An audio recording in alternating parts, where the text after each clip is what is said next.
Hi friends, అందరు ఎలా ఉన్నారు? నేను చాలా రోజుల తర్వాత మరో వీడియోతో తెలంగాణ ఫార్మేషన్ డే సందర్భంగా మేము ముందుకు వచ్చాను. ఇక నుండి రెగ్యులర్గా మీకు యూజ్ అయ్యే కంటెంట్తో మేము ముందుకు వస్తూనే ఉంటాను. కాబట్టి మొదటిసారి మన ఛానల్ చూస్తున్నట్లయితే సబ్స్క్రైబ్ చేసుకోండి ఫ్రెండ్స్. ఎందుకంటే ఇంకా చాలా అద్భుతమైన వీడియోస్ మనం చేయబోతున్నాం. మంచి కంటెంట్ మన వీడియోస్ రాబోతుంది కాబట్టి ప్రతి ఒక్కరూ సబ్స్క్రైబ్ చేసుకోండి. అంతేకాకుండా లేట్ చేయకుండా మనం వీడియోలోకి వెళ్ళిపోదాం. Thank you my dear friends.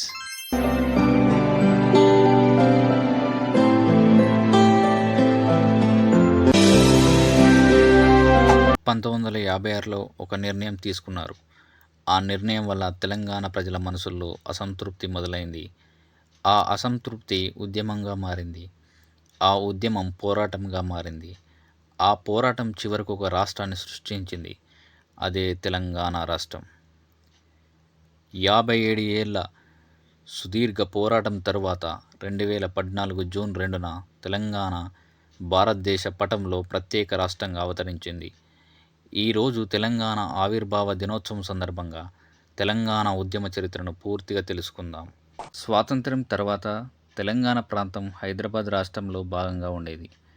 1956 November 1న భాషా ప్రాతిపదికన రాష్ట్రాల పునర్వ్యవస్థీకరణ జరిగింది. తెలంగాణ ప్రాంతాన్ని ఆంధ్ర రాష్ట్రంతో కలిపి ఆంధ్రప్రదేశ్ రాష్ట్రంగా ఏర్పాటు చేశారు.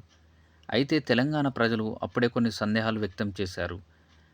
అవి ఏంటి అంటే, మన ఉద్యోగాలు రక్షింపబడతాయా, మన నీటి వనరులు మనకే దక్కుతాయా, మన ఆదాయం తెలంగాణ అభివృద్ధికి ఖర్చు అవుతుందా అని. ఈ ప్రశ్నలకు సమాధానంగా పెద్ద మనుషుల ఒప్పందం చేశారు.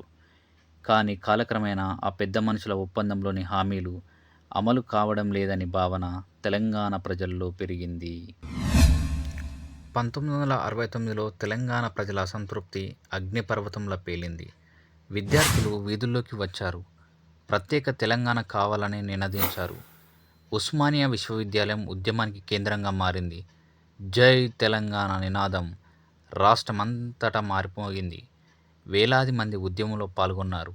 అనేక మంది విద్యార్థులు తమ ప్రాణాలను అర్పించారు. ఈ ఉద్యమం ప్రత్యేక రాష్ట్రాన్ని సాధించలేకపోయినా తెలంగాణ ఆత్మగౌరవాన్ని మేలుకొల్పింది. 1969 తర్వాత ఉద్యమం పూర్తిగా ఆగిపోలేదు. తెలంగాణ సమస్యలపై చర్చలు కొనసాగాయి. ఈ నీళ్లు, నిధులు, నియామకాలు వంటి అంశాలపై అసంతృప్తి పెరుగుతూనే ఉంది. ప్రజల మనసుల్లో ప్రత్యేక తెలంగాణ ఆకాంక్ష సజీవంగానే కొనసాగింది. ఆ తర్వాత 2001లో తెలంగాణ ఉద్యమం కొత్త మలుపు తిరిగింది. ప్రత్యేక తెలంగాణ కోసం రాజకీయ ఉద్యమం ప్రారంభమైంది. గ్రామం నుంచి నగరం వరకు తెలంగాణ భావన మరింత బలపడింది. రైతులు, విద్యార్థులు, ఉద్యోగులు, మహిళలు ఇలా చెప్పుకుంటూ పోతే అందరూ ఉద్యమంలో భాగస్వాములయ్యారు. ప్రతి ఇంట్లో తెలంగాణ గురించి చర్చ మొదలైంది. ఆ తర్వాత 2009 సంవత్సరం తెలంగాణ ఉద్యమ చరిత్రలో కీలక మలుపు. విద్యార్థి ఉద్యమాలు ఉధృతమయ్యాయి. ఉస్మానియా యూనివర్సిటీ మరోసారి ఉద్యమానికి కేంద్ర బిందువుగా మారింది. తెలంగాణ కోసం వేలాది మంది ర్యాలీలు నిర్వహించారు. సకల జనుల సమ్మె జరిగింది. మిలియన్ మార్చ్ జరిగింది. ప్రపంచం మొత్తం తెలంగాణ ఉద్యమాన్ని గమనించింది. అమరవీరుల త్యాగాలు ఉద్యమానికి మరింత బలం చేకూర్చాయి. చివరకు తెలంగాణ ప్రజల కల నెరవేరే సమయం వచ్చింది.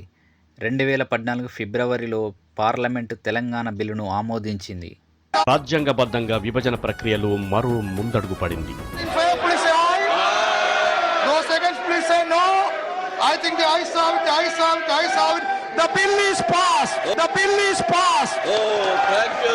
ఆ తర్వాత రాష్ట్రపతి ఆమోదం తర్వాత 2014 జూన్ 2న తెలంగాణ భారతదేశ 29వ రాష్ట్రంగా అవతరించింది.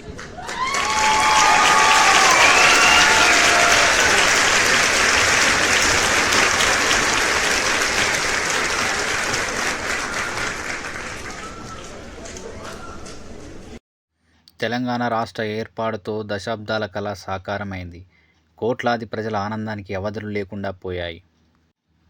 తెలంగాణ రాష్ట్రం కేవలం ఒక భౌగోళిక విభజన కాదు, అది ఒక భావోద్వేగం, ఒక ఆత్మగౌరవం, ఒక చరిత్ర, ఒక త్యాగ గాథ. తెలంగాణ కోసం ప్రాణాలు అర్పించిన అమరవీరులకు మన వందనాలు. వారి త్యాగాల ఫలితమే నేటి తెలంగాణ. జై తెలంగాణ, జై జై తెలంగాణ, జై హింద్.